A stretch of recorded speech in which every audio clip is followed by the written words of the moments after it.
Russia launched a barrage of aerial attacks last night all across Ukraine.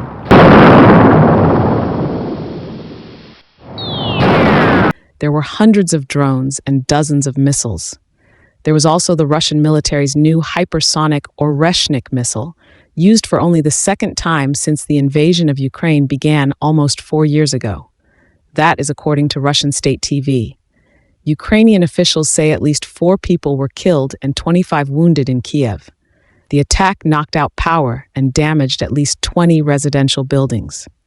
This is CBNEWS. Subscribe to our channel for daily world news update. Stay tuned. Good evening, I'm Benjamin Lee. Welcome to Ukraine Brief. At least 5 people are dead and dozens more are injured after Russia launched a massive attack on the Kiev, Dnipropetrovsk, and Lviv regions yesterday evening. President Zelensky said this morning that 242 drones and 13 ballistic missiles had entered Ukrainian airspace.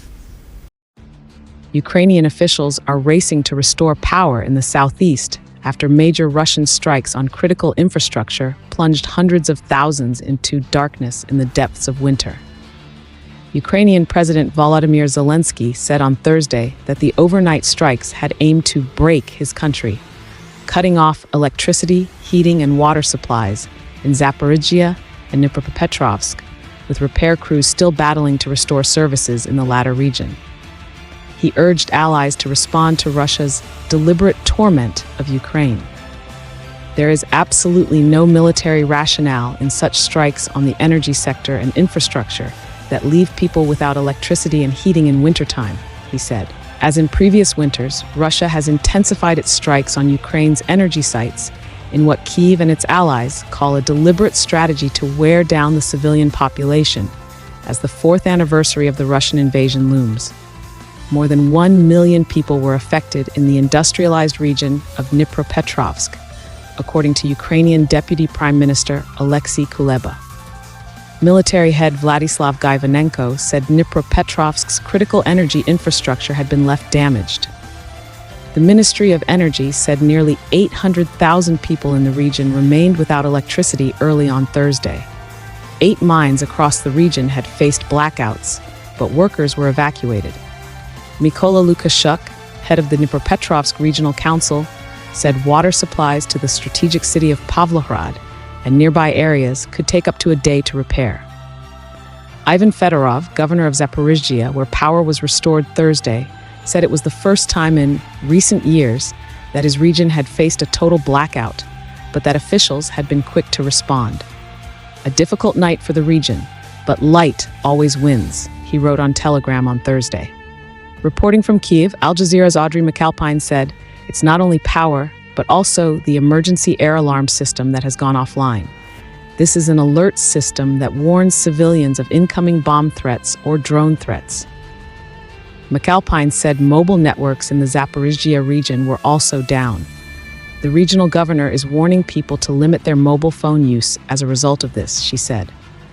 The Ukrainian Air Force said on Thursday that Russia attacked with 97 drones, with 70 downed by its air defense system, and 27 striking various locations.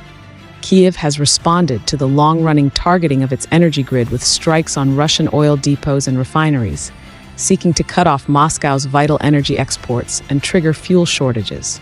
On Thursday, Russia's Ministry of Foreign Affairs issued a statement that Moscow would consider the presence of any foreign troops in Ukraine legitimate military targets for the Russian armed forces. The statement came after Ukraine's allies said they had agreed on key security guarantees for Kiev at a summit in Paris this week, with the United Kingdom and France pledging to deploy forces to Ukrainian territory if a ceasefire is reached with Russia. However, the prospect of a ceasefire remains distant, with Ukraine saying this week that the key issues of territorial control of the eastern Donbass region and the fate of the Russian-occupied Zaporizhzhia nuclear power plant were still unresolved. Russia said Thursday it had taken the village of Bratske in the Dnipropetrovsk region, where its troops have been advancing for several months, despite Moscow not officially claiming the region. The fresh militaristic declarations of the so-called Coalition of the Willing and the Kiev regime constitute a veritable axis of war, said the Foreign Ministry, labeling the plans for a multinational force in Ukraine as increasingly dangerous and destructive. CB News, bringing you World News Update. Thank you for watching.